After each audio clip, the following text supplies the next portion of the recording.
Hola amigos y amigas, bienvenidos a este episodio de día viernes del portal del Villegas, que lo inicio, ya saben, recordándoles el tema Ignacio, la guagua que necesita que sus padres sean ayudados por ustedes para que le puedan comprar a esta guaguita el remedio carísimo que necesita para combatir su enfermedad, que es muy jodida, atrofia muscular espinal tipo 1, que significa que en algún momento, si no tiene los remedios, no puede respirar, se le paralizan todas las musculaturas, no puede hacer los actos que se requiere para respirar y se muere. Así es que está en manos de todos nosotros que esa guagua viva y eventualmente supere este problema, que esperamos que eso ocurra como pasó con Renato hace un tiempo atrás. Quizás ustedes se acuerden que teníamos un caso similar con una guagua con el mismo mal, y entiendo que eso finalmente se salió adelante. ¿Y por qué no hacemos lo mismo con Ignacio? No somos los únicos, ¿eh? Cuando digo saquemos adelante, no me refiero solo a nosotros, este canal. Hay otros grupos que están ayudando a la familia de Ignacio. Ustedes debieran estar viendo a mi derecha un cartel con las direcciones del banco, los números de carnet y de todas esas cosas, para que ustedes hagan alguna transferencia. Esa es la primera cosa. Y les cuento que aquellos que no pudieron asistir a la función de flamenco el jueves porque no podían, o porque no había mesas ya reservadas, estaban todas reservadas o por lo que sea, este sábado también a las 8:30 hay flamenco en la Casa del Jamón. Este sábado a las 8:30, qué mejor panorama de fin de semana, amigos. Reservan mesa ustedes, se instalan en las mesas, pueden llegar antes, no va a empezar justo a las 8:30. Ustedes llegan a las 8:30, se instalan, ordenan cosas para picar, después pueden ordenar unos platos muy ricos. Yo sé porque he estado ahí, he comido ahí, trago, vino, lo que ustedes quieran. Y la música, el flamenco, si ustedes no conocen el flamenco, no saben lo que se están perdiendo. Es una música muy potente, muy hermosa, bien compleja. Los metros rítmicos son increíblemente complicados, pero es una música que uno no necesita entender nada de la parte teórica ni nada. Entra por el oído como una bomba. Amigos, los invito a que este sábado a las 8:30 vayan a la Casa del Jamón. Recuerden, Tenderini 171, a un costado del Teatro Municipal, al frente en Agustinas hay un estacionamiento subterráneo, así que es súper cómodo y seguro. Usted llega, estaciona, sale de ahí, cruza a Agustina y ya está en la Casa del Jamón, y para irse lo mismo al revés. Y ¿tengo algo más? No. Ahora sí entramos en materia. Amigos, amigas, todos los que vivimos en este país, todos los chilenos y chilenas, desde hace 3 o 4 años hemos vivido unas experiencias bastante duras, ásperas, agresivas, chirriantes. El llamado estallido social, que fue una insurrección, con todo lo que eso significó en violencia, amenaza, angustia y ansiedad de mucha gente. El intento luego de demoler, de generar una especie de golpe de Estado, que fue lo que intentó, bueno, ya saben quién. Después llegó el COVID, la gente aterrada más allá de lo que era necesario, para serle bien franco. Todo lo que significó eso, los ataques al gobierno, incluso cuando lo hacía bien con el tema del COVID. Luego teníamos el tema de qué iba a pasar con la nueva constitución, que cada vez que veíamos las proposiciones gradualmente más estridentes, más extravagantes, más locas y más destructivas, también eso generaba angustia porque no sabíamos si la gente la iba a apoyar o no. Después estaba el tema de la elección presidencial. O sea, ¿qué es lo que no hemos vivido en estos últimos 4 años? Casi diría yo, cada chileno merece un doctorado en ciencias políticas en este momento. Ha sido angustioso, ha sido difícil. Tenemos ahora los problemas económicos. Hay una cesantía que dicen que es solo del 8%, pero sin contar a los que llaman los ninis, o sea, los parásitos que ni estudian ni trabajan, que hay mucho. Hemos vivido y estamos viviendo tiempos de tribulaciones. Por eso, y cuando digo todo esto, que es grato cuando de repente algunos de los protagonistas de esta escena que no termina nunca, de esta saga, como una de esas de Netflix que tienen como 50 temporadas, Es grato cuando un protagonista nos da motivo de alegría y de buen humor. Y en este caso ha sido el Partido Comunista. Ha sacado un aviso, un afiche, un texto para promover su grupo de candidatos al nuevo Consejo Constitucional, que realmente es un acto de humorismo como no veía hacía mucho tiempo. Voy a leerles textual el título y el texto de este aviso publicitario del Partido Comunista. Título: Queremos una vida de bien, una vida segura. Y el texto: una constitución que le dé a Chile toda la fuerza para enfrentar sin tregua la delincuencia, el narcotráfico, el lavado de dinero y el crimen organizado. Pero por favor, piensen en el puro título, no lo podía creer cuando lo vi y me vino un ataque de risa y me caí en la silla. Queremos una vida de bien, una vida segura. Ni un fraile de los Sagrados Corazones habría podido escribir una frase más piadosa. Un partido que fue parte organizadora de la insurrección del año 19. Un partido que apoya las primeras líneas, que son pura violencia, que apoya directa o indirectamente, o por lo menos se queda callado respecto a las acciones de la CAM y otros grupos en la macrozona. Un partido que ha apoyado y sigue apoyando los indultos a los delincuentes. Un partido que hace un día atrás, junto con el Frente Amplio, que son los cabritos chicos que tienen ahí en la banca infantil, rechazaron el proyecto de ley, ya vamos a hablar de eso con más detalle, Naim Retamal, para darle certeza jurídica a los carabineros. Un partido que cree en la violencia revolucionaria, en sus textos, en sus dichos y en todo. Un partido que habla de movilizaciones, y ya sabemos en qué terminan las movilizaciones. Ese partido nos dice: queremos una vida de bien, una vida segura.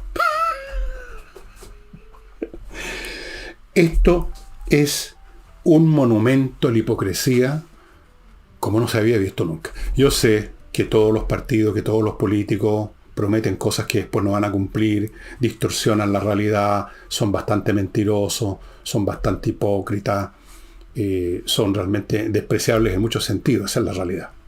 Pero esto batió todos los récords. El Partido Comunista, que promueve la violencia revolucionaria, hablando de queremos una vida de bien, una vida segura. Una vida segura. Qué oportunismo, ¿no?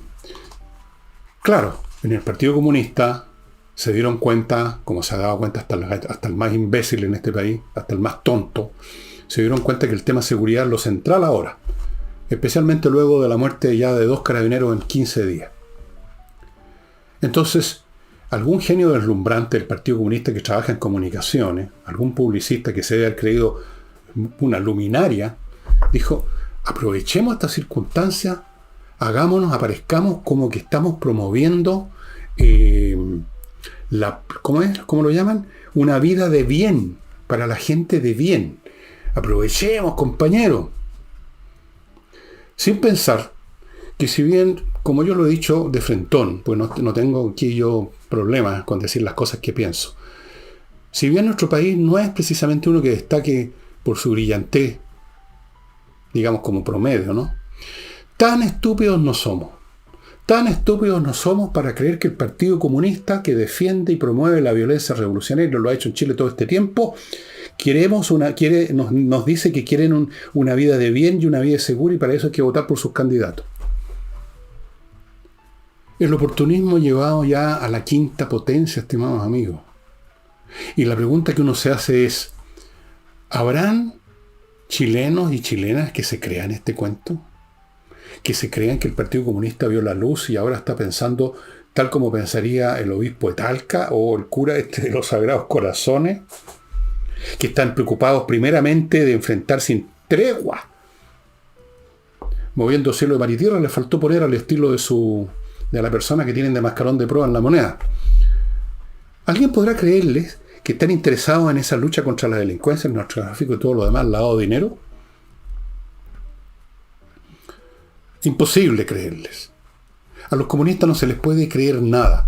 A Tellier no se le puede creer nada. A la señora Vallejo o señorita Vallejo no se le puede creer nada. Por una razón muy simple. Nunca se le puede creer nada a los que tienen una fe absoluta en algún conjunto de ideas religiosas o políticas. Porque en el bien de la causa, como ellos dicen, por el partido, así hablan los comunistas, por el bien del partido, están dispuestos a degollar a su abuela, están dispuestos a mentir, están dispuestos a cometer cualquier acto. Son jesuíticos. La Compañía de Jesús, que fue fundada por San Ignacio de Loyola, ahora me acordé, era lo mismo, y por eso que en distintos momentos la orden fue prohibida, fue cerrada, fue perseguida, porque en el afán suyo de esa orden de promoverse y de conservar el poder del papado, porque eran ellos instrumentos del papado, estaban dispuestos a todo, lo que se llama la actitud o la postura jesuítica, de ahí viene el término. No puede haber nada más jesuítico, no que los jesuitas, sino que los comunistas.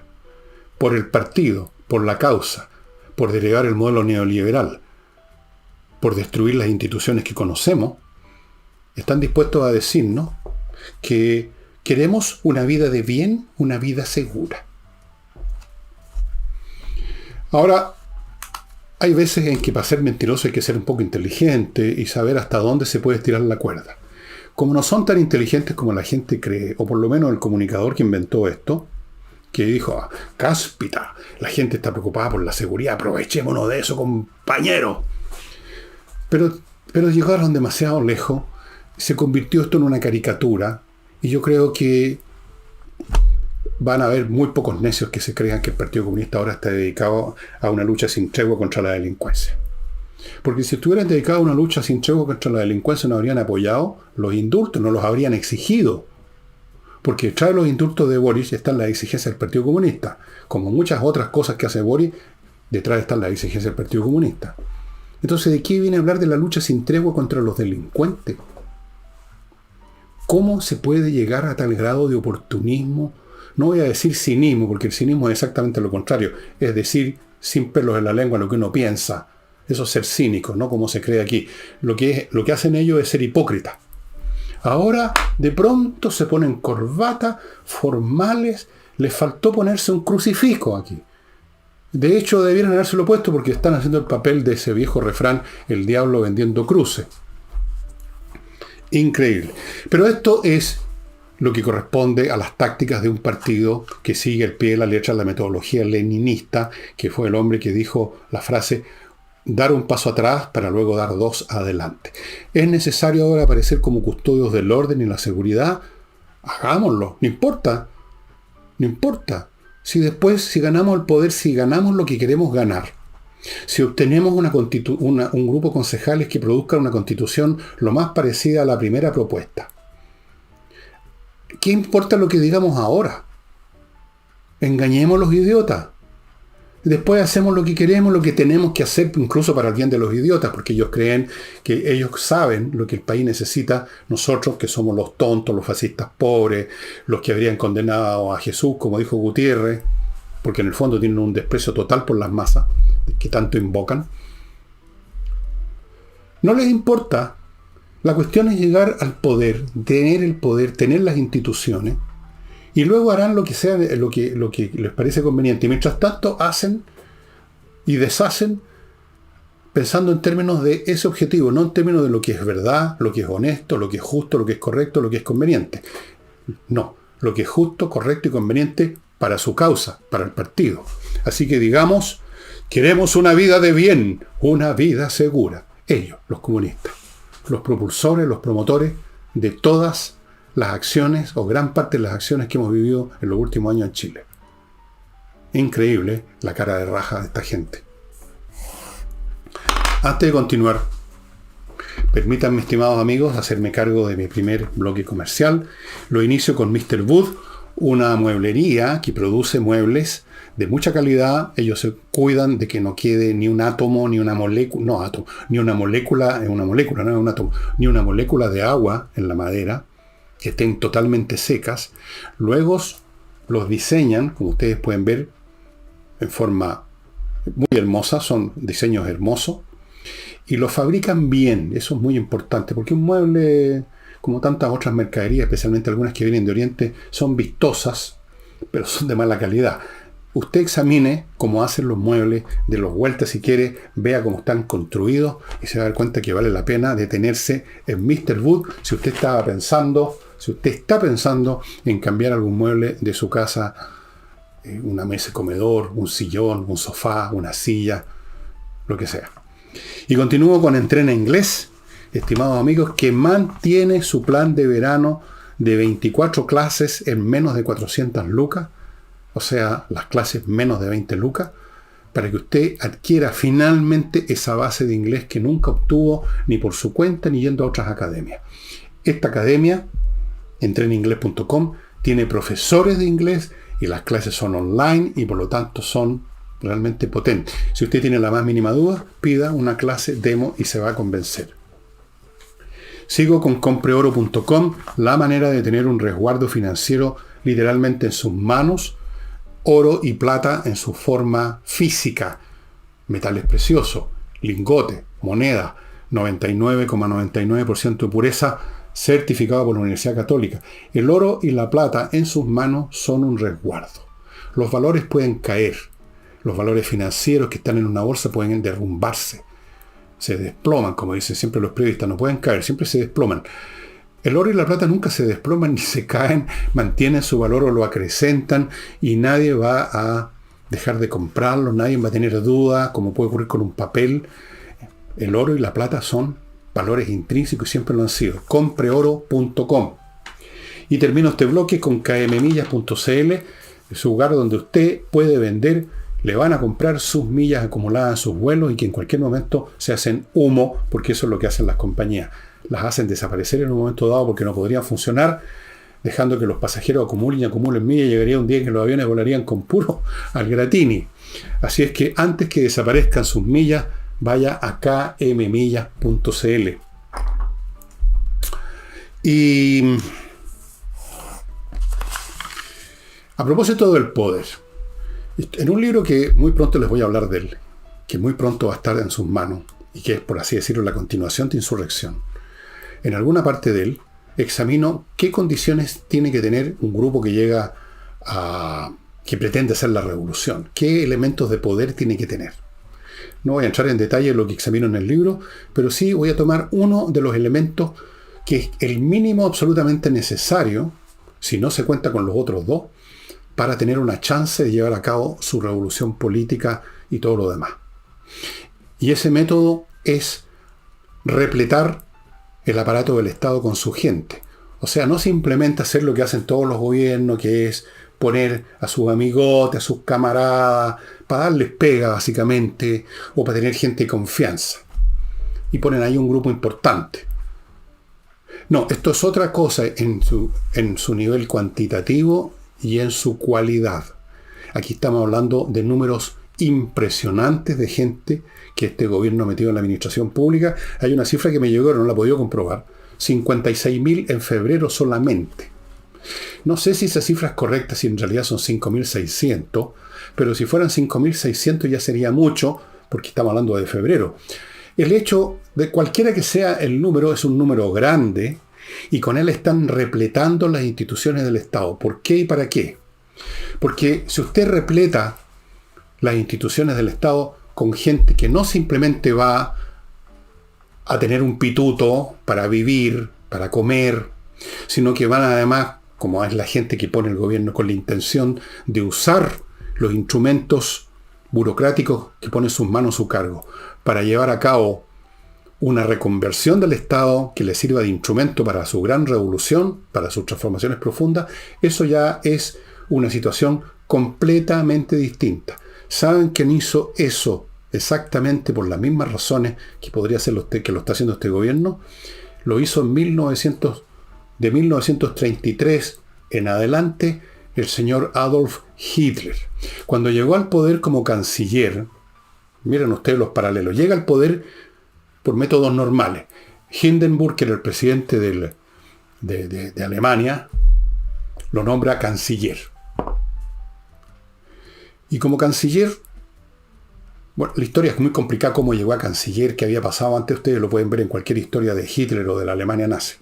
El hecho es que apenas llegó a canciller, Hitler se encontró con que no tenía tanto apoyo popular, incluso estaba empezando a perder algunas elecciones, no a ganarlas como había sido al principio, no a tener tantos votos, no a tener tanta representación. Estaba empezando a declinar el movimiento nazi un poco, no todavía mucho, pero estaba empezando a bajar. No tenía entonces un apoyo masivo, abrumador del pueblo alemán.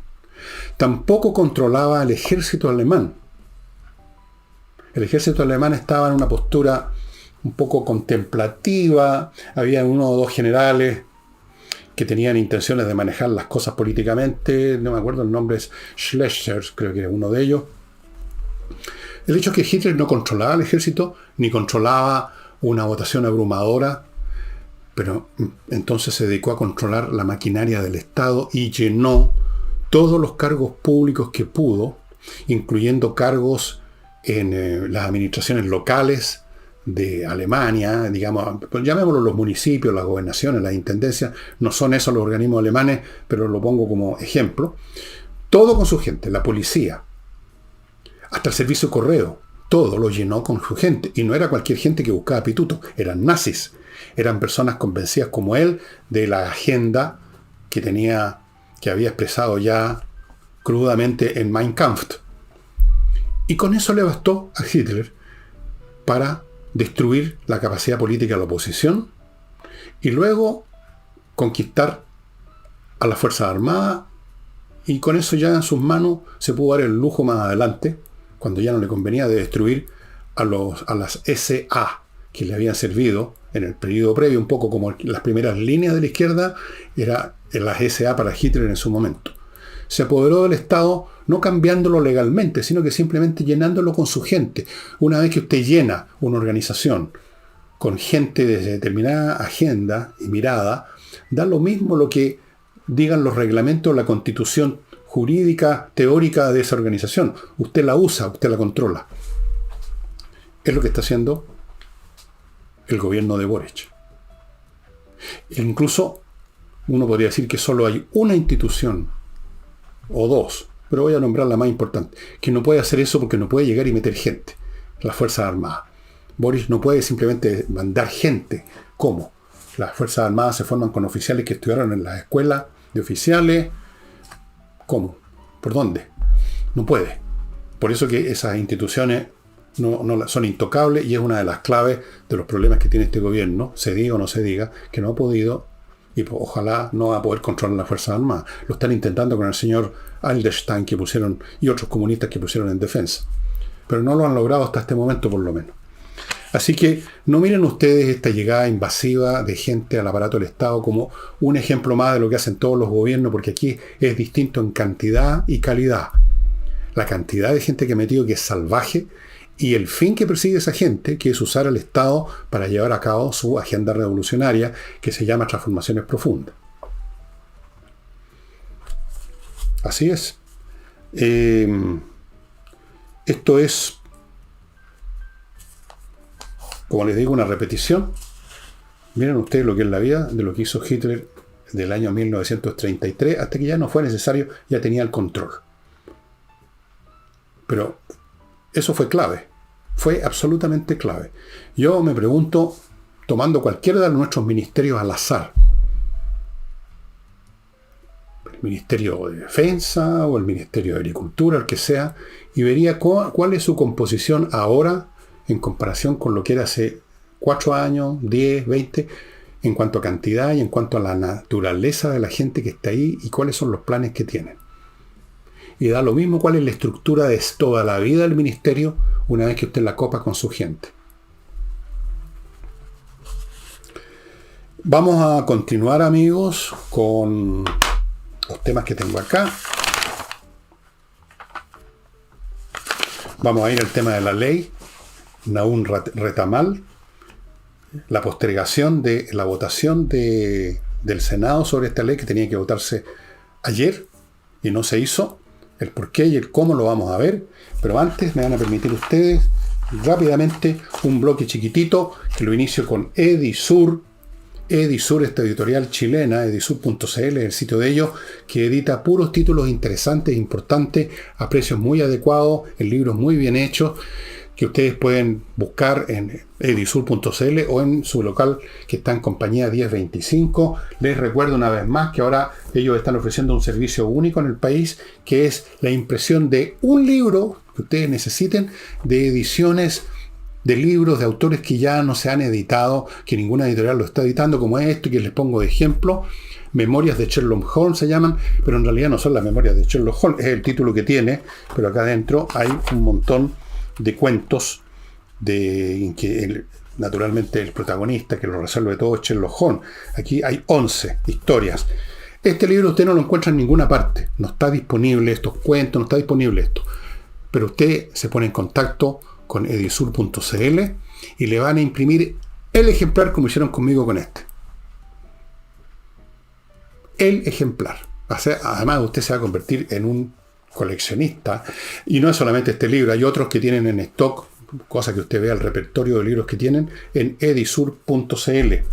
Continúo con plan emergencias edificios.cl, un grupo de profesionales que se encuentra en ese sitio, que va a su edificio o a su condominio a hacer lo que nadie ha hecho en Chile y que ahora es obligatorio hacer conforme a la ley de copropiedad nueva, la 21.442, en el sentido que todo edificio y condominio tiene que tener un plan de emergencia, conocido por los habitantes, por supuesto.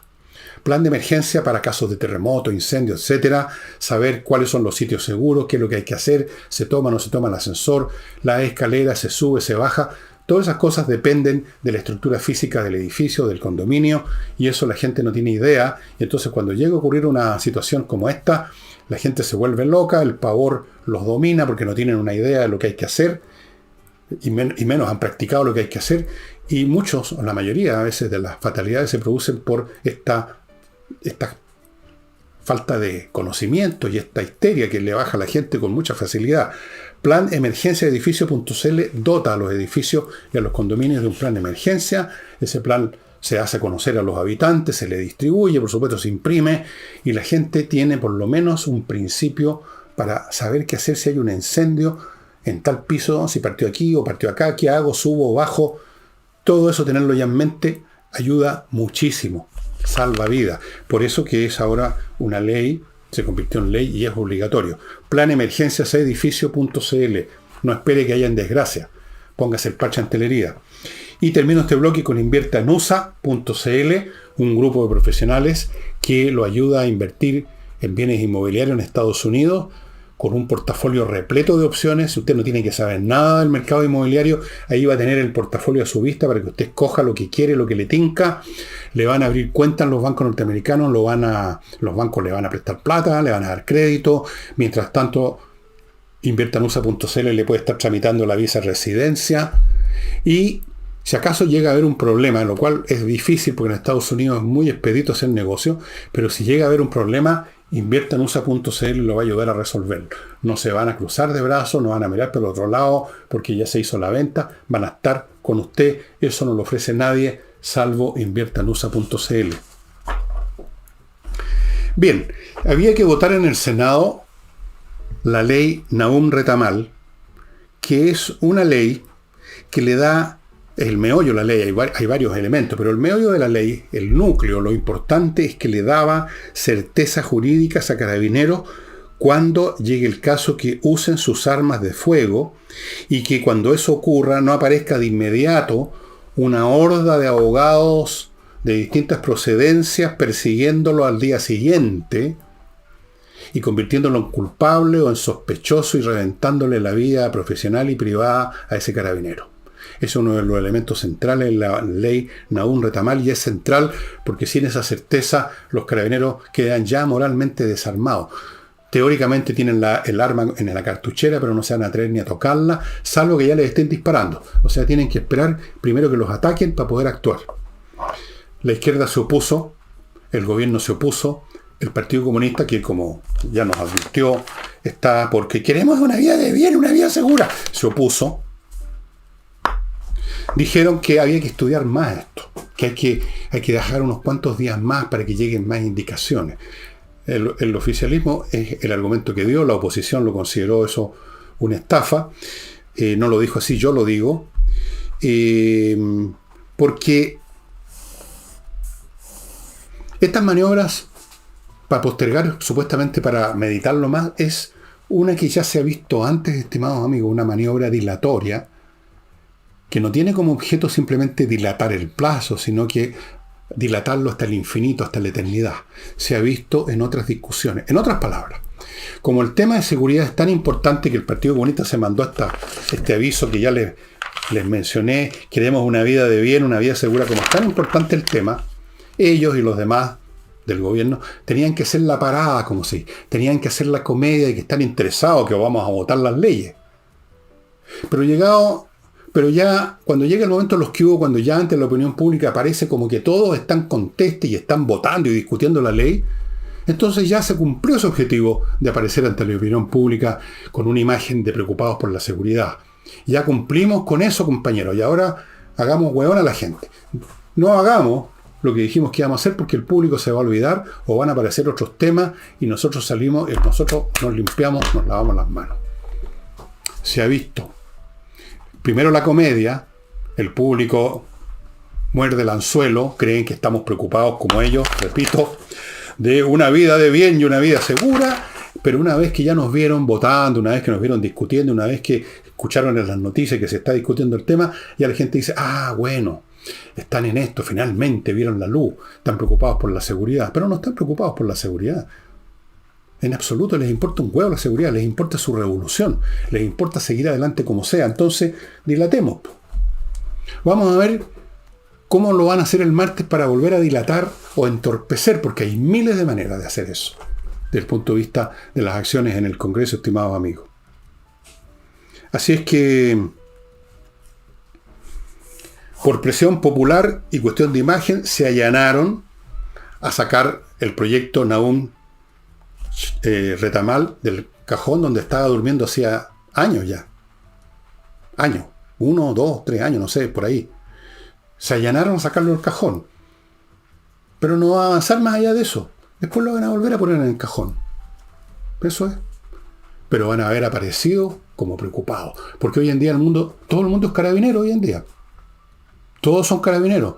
Todos respetan a carabineros. Incluso en la izquierda hay algunos mentirosos ya a nivel psiquiátrico que dicen que el verdadero enemigo de los carabineros fue Sebastián Piñera, no ellos. Ellos nunca quisimos destruir a carabineros. Nunca dijimos que son unos asesinos. Nunca dijimos que son la Guardia Armada de la derecha y del capital. No, eso lo dijo Sebastián Piñera. Ellos se confían en esto, como en todo, en la gran capacidad de olvido del pueblo chileno. De todos los pueblos, probablemente. Y en la aparición de otros temas que cubren la cosa. Vamos a ver si es así. O finalmente el pueblo chileno despertó como despertó el 4 de septiembre. Yo creo que es probable que sí. Van a haber, por supuesto, unos tontos que siguen, porque vuelvo a repetir lo que ayer repetí por enésima vez cuando estaba en el programa con Nicole. Como decía Lincoln, se puede engañar a toda la gente por un tiempo. Se puede engañar a alguna gente todo el tiempo, pero no se puede engañar a toda la gente todo el tiempo. Bueno, aquí hemos tenido un caso. Se engañó a mucha gente por un tiempo. El Boris, el socialdemócrata, las transformaciones que el país necesita, el progreso. Pero no podían seguir engañando a toda la gente todo el tiempo. Pero sí tienen engañado a alguna gente todo el tiempo. Ayer, hoy y mañana, y que son los que van a seguir votando por candidatos de izquierda, por los comunistas, por los Boris, por todo este tipo de gente. Pero son minoría. Porque no se puede engañar a toda la gente todo el tiempo, señores. Y el gobierno, por voz de esta señorita tan seria de anteojos, que tampoco se le puede creer nada, ella dice lo que para favorecer la causa del partido. Que el gobierno está en evaluación acerca de levantar o no una campaña informativa sobre la elección de consejeros. Yo les digo lo que va a suceder. No va a haber campaña informativa, o va a haber una el antepenúltimo día y suavecita, para otra vez para engañar a la gente. ¿Por qué? Dirán ustedes. ¿Por qué no querría el gobierno hacer? Si la otra vez participó intensamente el presidente Boris, salía a aplanar las calles, todo el gobierno, todo el Estado estaba en la calle. Porque en ese momento pensaban que podían obtener un voto favorable y con eso tenían el instrumento para hacer su revolución, la proposición constitucional. Pues. El propio Boris lo dijo 1000 veces, que había una coincidencia, había una necesidad política de esa proposición de una nueva constitución. Entonces, tenían la esperanza que podían ganar y como tenían la esperanza que podían ganar, hicieron todos los esfuerzos del mundo. Pero, ahora no quieren hacerla porque saben que no tienen ni una posibilidad de ganarla. Entonces, lo único que les queda es disminuir la derrota.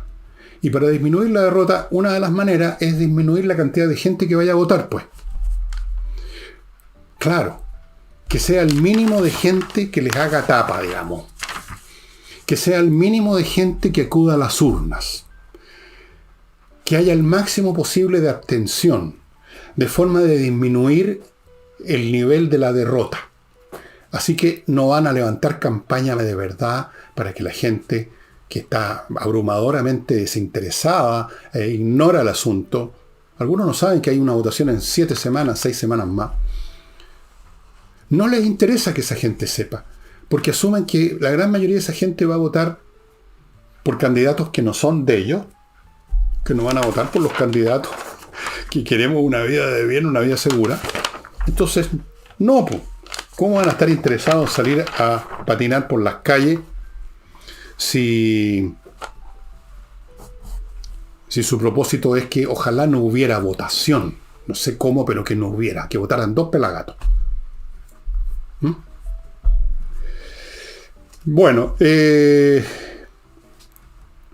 permítanme volver al tema que estuve tocando acerca de la invasión del Estado por gente, por numerosa gente, por muchísima gente, por una verdadera invasión de los bárbaros que tienen como objetivo, digamos, instrumentalizar el Estado no para el bien del país, sino que para el bien de sus posturas políticas, su agenda. No son servidores públicos, son servidores del Partido Comunista, del Frente Amplio, de Boris, por último. De repente aparecen situaciones en que se revela qué clase de gente es esta. ¿Qué clase de gente es esta? Por ejemplo, un cuñado de Jackson, que en realidad no es cuñado de Jackson porque es hermano no de la esposa de Jackson, sino que de la pareja, o sea, la polola de Jackson. La figura de cuñado implica matrimonio, no una pareja o la pololita. Pero en fin, así lo tituló la prensa en un momento dado. Y resulta que el cuñado de Jackson, un fulano que se llama Vicente Gutiérrez, muy joven, periodista, fue nombrado en su momento, que es Regio Pituto, asesor comunicacional del plan Buen Vivir. Estamos en la onda del Buen Vivir, está pero a todo dar. El Buen Vivir. Obviamente que es el buen vivir de los que contratan para el plan Buen Vivir, el buen vivir de los que contratan para todas las cosas. Ahora, ¿quién era este fulano? ¿Cuáles son los méritos de este señor Gutiérrez? Fue asesor de esa gran lumbrera de la política chilena que es Maite Orsini, la que estuvo involucrada en este tema y ahora se ha devuelto otra vez porque es una persona que no se puede confiar en ninguno de ellos. Es la que estuvo involucrada en el tema del futbolista y toda la historia que contó y después se dio vuelta y luego se da otra vuelta. Asesor de ella, eso ya quizás nos diga algo. Con un sueldo miserable. O sea, lo miraba más o menos a huevo. También fue asesor de Natalia Castillo. La misma cosa, un sueldecito creo de 400, 500 lucas. Fue candidato a concejal en Ñuñoa y fracasó, sacó como 2000 votos. Ha sido entiendo, activista de causas sexuales, esas que se llaman LTGBTT, no sé. Y toda una lumbrera, como ustedes pueden ver, este señor periodista Vicente Gutiérrez. Bueno, tuvieron que sacarlo. Alguien hizo la denuncia, el asunto se hizo público, se habla de nepotismo, Jackson poniendo a su cuñado, que en realidad no es cuñado. Entonces tuvo que salir, por ahora, quizás después lo contratan por otro lado, por la ventana, no sé. Pero da lo mismo, sirve para ver la clase de gente que es esta que está llegando por miles de miles al Estado.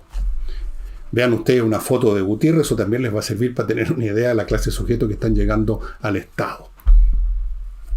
O sea, bueno,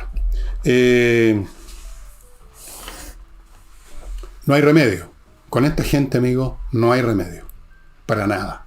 Hay comedias, hay mentiras, hay afiches que nos dicen, no puedo dejar de mencionarlo, queremos una vida de bien, una vida segura.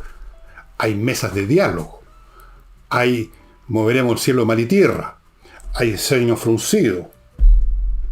Lo que no hay es gobierno, y lo que no hay es una agenda para favorecer al país, sino una agenda para favorecer la revolución, en lo cual también fracasaron. Han fracasado en su revolución, han fracasado como gobernantes y están fracasando como payasos también, porque esto del queremos una vida de bien, una vida segura, es un chiste tan malo, es tan evidente el oportunismo y la hipocresía, que no les va a funcionar. Ahí los tienen. Y termino, amigos, desde el programa en lo que refiere a contenidos, contándoles respecto a la guerra ruso-ucraniana, que ayer no dije una palabra. Lo esencial en este momento son dos cosas. Que las Fuerzas Armadas rusas perdieron toda capacidad de seguir avanzando y obtener sus objetivos estratégicos, que eran finalmente apoderarse de Ucrania. No han podido ni siquiera apoderarse, y ustedes pueden ver el mapa para confirmarlo, de una ciudad que debe ser el 0,2% de la superficie de Ucrania, se llama Bakhmut. Han estado meses tratando de ocuparlo y no han podido, han perdido material, soldados, miles de muertos, tanques destruidos, cañones destruidos, todo destruido, aviones derribados. Es una especie de lo que le pasó a los alemanes en Stalingrado, le está pasando a los rusos en Bakhmut. Se están ahí golpeando la cabeza contra un muro. En todos los demás lugares en que han intentado también empujar un poco las líneas, han sido rechazados no una vez o dos, 20, 30, 50 veces en algunos puntos. Todos esos rechazos, por supuesto, acompañados de una tremenda matanza de soldados rusos, algunos de los cuales llegan al campo de batalla sin haber pasado por el entrenamiento. Es un verdadero asesinato del pueblo ruso llevado a cabo por Putin. Y por el otro lado, los ucranianos, y lo avisan públicamente, esta es una guerra que todo se sabe, es como un partido de ajedrez, está toda a la vista. Están preparándose para un contraataque. Se calcula alrededor de 100 o más, 100.000 soldados extra de los que ya tienen en el campo, en el teatro de operaciones, bien entrenados, con cientos de tanques infinitamente superiores en calidad a todo lo que tengan los rusos. Están llegando también aviones y van a llegar más. Y eso que Occidente ha dado, pero ha sido en algunas partes, en algunos sentidos, ha sido mezquinón o ha sido lento, pero igual ha llegado material. Y con ese material, especialmente el que llega a Estados Unidos, los rusos han recibido una paliza tras otra. Va a venir un contraataque, no se sabe dónde, puede ser en varias partes al mismo tiempo, varios ejes de penetración para dividir la capacidad de resistencia de los rusos, obviamente. No, si fuera en un solo lugar, ahí concentran todos sus recursos defensivos. Lo pueden atacar en varios lugares, en algunos con más fuerza, en otros haciendo una finta, o lo que se llama una demostración, para atraer tropas defensivas y sacarlas del frente realmente importante. Nadie sabe los detalles, salvo en el alto mando ucraniano, por supuesto. Pero va a venir un contraataque con blindado y con un equipamiento superior, y ahí no se puede asegurar nada, pero es bastante probable que el dispositivo ruso se desplome por todos lados y con eso se desploma el régimen de Putin. Putin está tratando de convertir esto en una guerra patriótica, un poco lo mismo que hizo Stalin en la Segunda Guerra Mundial. Ya no habló más del socialismo, habló de la madre patria. Así son los comunistas, buenos para hablar de la madre patria o para hablar de queremos una vida de bien, una vida segura. Pero no le ha logrado. Los rusos, hay algunos que les creen, pero son viejos que de todas formas no van a ir al frente de batalla, unas mamushkas de 95 años que tampoco sirven para ir a pelear. Los jóvenes rusos están, una gran parte de ellos arrancando hasta por donde pueden. Y aunque no se arranquen, no están entrenados, no están con los motivos, no saben por qué diablos están en guerra con Ucrania. Así que los van a carnear, lamentablemente, porque esos cabros no tienen mucha culpa. Esa es la situación. Pueden ustedes esperar un contraataque ucraniano en cualquier momento, porque naturalmente aquí se intenta o engañar al adversario, si dice más o menos a finales de abril o a principios de mayo, y de repente puede ser mañana en alguna parte, y las fintas pueden ser múltiples para desestabilizar al adversario. Ya lo iremos viendo. Y ahora, amigos, un libro que le he presentado en otras ocasiones, pero que es tan bueno, tan importante, y además tan castellano, que yo creo que se lo tengo que mostrar de nuevo, que es Guns, Germs and Steel, Armas, Gérmenes y Acero, el destino de las sociedades humanas, de Jared Diamond, libro que ganó un premio Pulitzer. Este es un libro fantástico donde se analiza, para simplificar mucho, por qué algunas sociedades, algunos grupos humanos han sido exitosos, han llegado a progresar, a desarrollar el arte, la técnica, la ciencia, y otros se han quedado atrasados. ¿Es un tema racial o es un tema histórico de las circunstancias? Jared Diamond demuestra que es un tema histórico de las circunstancias. ¿Quién llega primero a cierto lugar? ¿Qué hay en ese lugar que facilita el desarrollo, qué sé yo, de la agricultura o la ganadería? ¿Con qué vecinos se van a topar estos grupos y por lo tanto van a entrar en una interacción que promueve, fomenta u obliga a ciertas conductas, ciertos desarrollos? Por ejemplo, la guerra obliga a desarrollar muchas cosas. ¿Qué pasa con aquellos que llegaron a una especie de callejón sin salida, geográfico o ecológico, una selva que no permite la agricultura, que está repleta de fiebre, la fiebre palúdica, qué sé yo, y que generan problemas permanentes que dificultan el crecimiento de excedente y de grupos humanos más grandes que puedan generar todas esas cosas y se quedan siempre viviendo a un nivel tribal? Todo eso tiene que ver con la historia, con cómo las cosas se dieron, quién llegó primero a qué lugar, en qué momento. Todo transcurre, recuerden, todo es histórico y desde luego la historia, todo transcurre en el tiempo y en las circunstancias con que uno se va topando en distintos momentos. Así es que este es un libro fantástico porque es una manera científica, absolutamente convincente, de destruir los mitos que algunos todavía tienen de que hay ciertas razas que son mejores o peores que otras en términos intelectuales o de lo que sea. No, hay culturas que son mejores que otras para desarrollar ciertas cosas, pero no es un tema racial, es un tema de la circunstancia y es un tema de la cultura que se genera en función de esas circunstancias y a veces también de accidentes históricos. ¿Quién nos tocó de vecino, de enemigo o de amigo, de socio o de qué sé yo? Este libro es fundamental. Yo creo que no hay ningún estudiante de ciencias sociales que debiera dejar de leerlo, ninguna persona con interés por entender cómo funciona realmente esto de las diferencias entre una sociedad que progresa como Occidente, la civilización occidental, y se convierte en la cabeza del desarrollo hasta este día, y por qué otros seres humanos que eran igualmente inteligentes, igualmente potentes desde el punto de vista de sus capacidades, no, y se metieron al contrario en un callejón sin salida. En este libro van a encontrar las respuestas, estimados amigos. Y con eso termino el programa de hoy. Como dicen en la misa, ¿cómo es? Misa iten est, no me acuerdo, se me olvidó el latín. Ya, mañana no sé qué tema les voy a ofrecer, y tampoco sé qué escritor les voy a ofrecer el día domingo, pero me voy a encargar ahora de ponerme a pensar en eso, y voy a buscar como de costumbre aquello que sea relevante para ustedes en términos de información, o por último, de mera entretención. Y eso sería todo, muchas gracias, nos vemos mañana.